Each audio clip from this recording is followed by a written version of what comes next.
Alderin Ordell, and this is the first video in the Clairvoyant Christian video series. I am the Clairvoyant Christian, and the reason for that is I graduated from the Berkeley Psychic Institute in 2005. The Berkeley Psychic Institute is the seminary of the Church of Divine Man, which is in California. They're based out of Berkeley, California, and they have 4 branches, one in Santa Rosa, Berkeley, South Bay, and East Bay.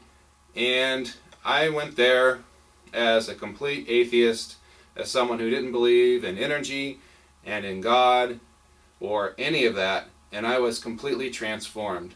So now I'm going to use what I've learned from the Berkeley Psychic Institute to look at some of the moral issues that Christians face in this modern society.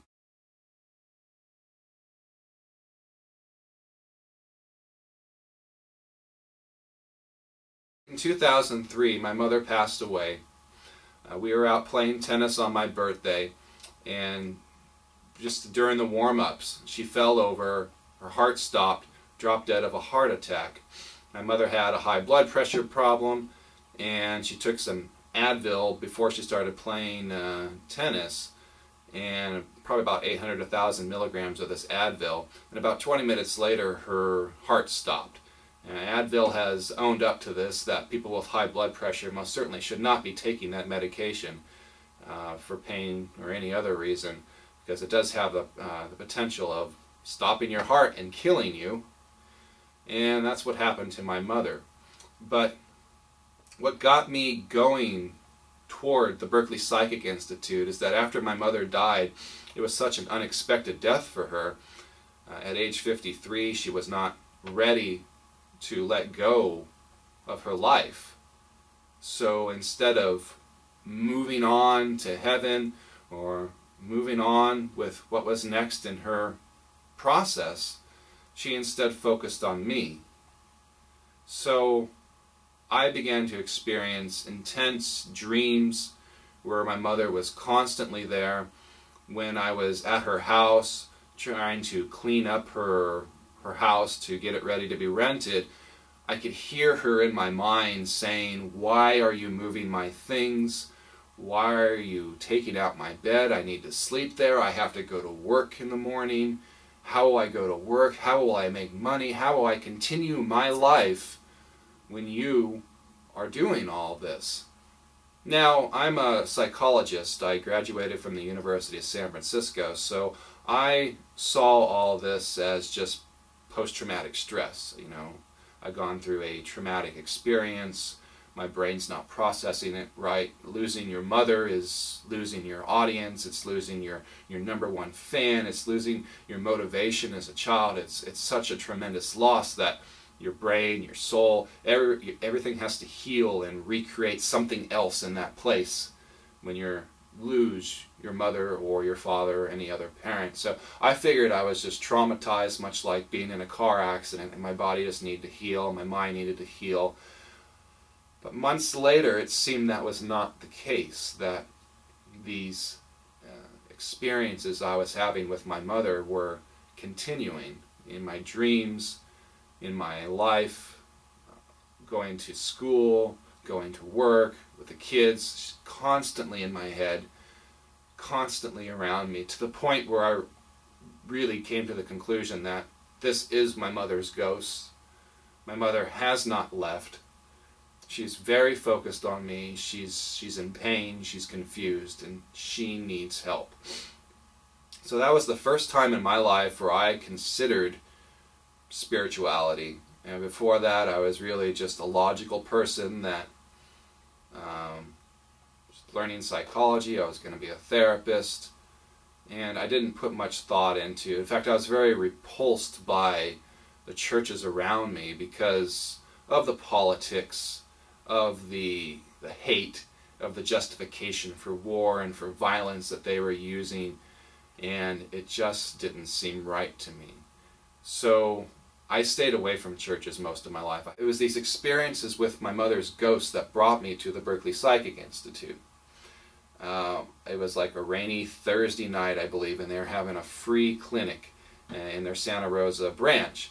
And I walked in there soaking wet into this house where everybody's sitting down in chairs with their eyes closed, and this woman greets me and she can barely look at me. It's really it's kind of funny as I look back at it, because they're all in these meditative states where they don't really want to interact with you too much. So she can barely look at me. She opens the door and she just kind of points to their meditation room, and so I go in there like, oh boy, here we go, you know, where's the Kool-Aid? You know, where do I sign on to be a part of this cult? So I'm sitting there in a room with a bunch of people who are meditating, and I've never meditated before in my life. I probably at that point had no idea that there was any use to it, being such a type A personality. And what's the point of just sitting in a chair and closing your eyes? You know, if you need to sleep, sleep, but when you're awake you should be doing things, right? So I tried to meditate, but you know, as a college student, I just sat there and planned out what I was going to do when I got home, my laundry, what assignments I needed to do, and just blew off the whole idea of meditating. So after maybe 20 minutes or so in this room, they brought me into another room where they sat me down in this chair, and now it's really getting uncomfortable, because now I've got this old woman and two younger ladies and this guy on the end, and they put me in front of this old woman who's again not looking at me. She's completely zoned out in some meditative state, and I'm sitting in this chair. And I'm just kind of looking at these people going, oh my God, what is this?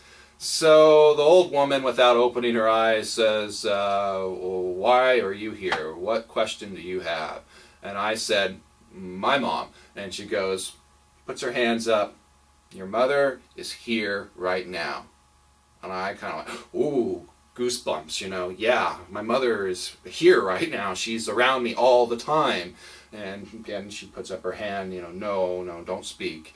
Your mother has not turned around, is what she told me. And I said, you know, started thinking about that. Yeah, I mean, that kind of makes sense, because she's kind of looking at me all the time.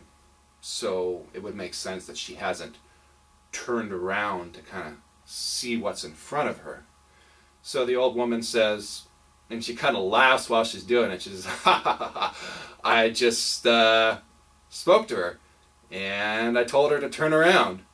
And at that very moment, I felt this like wave of energy coming up from my feet, and it's kind of like this wave of goose pimples and hair standing up on ends, and it's kind of waved all the way up my body and out the top of my head. And as I did that, all of a sudden my whole body just kind of went, ugh. Like, wow, relaxation. It's like this feeling of, I don't know, it's like something had been pricking me for the last 6 months, and suddenly the pricking stopped and my arm just went, oh, you know, thank you for not pricking me anymore. You know, having someone's energy in your space that intensely it's not a comfortable experience. So suddenly all that energy just left, and I just looked on at this old woman, and I'm just completely flabbergasted.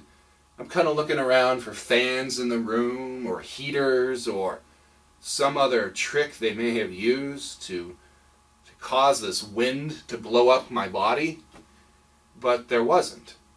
There was not. It was just me. And something very spiritual had happened in that room. And the old woman said, it's a miracle. She's turned around. And she's seen her father, and she's seen her mother, and there's other people that are there that have been with her whole life that she's with right now.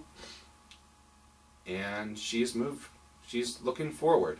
She's taken her first step toward them. And I just looked at her with my jaw dropped. And I wanted to ask 1,000 more questions about what I had just experienced. And again, she puts up her hand. That's what classes are for. So the next week I signed up for their very first class, which was Meditation 1. And the rest is history. I spent 3.5 years at the Berkeley Psychic Institute. I took all the different classes that I could. I graduated as a minister and got my degree from them.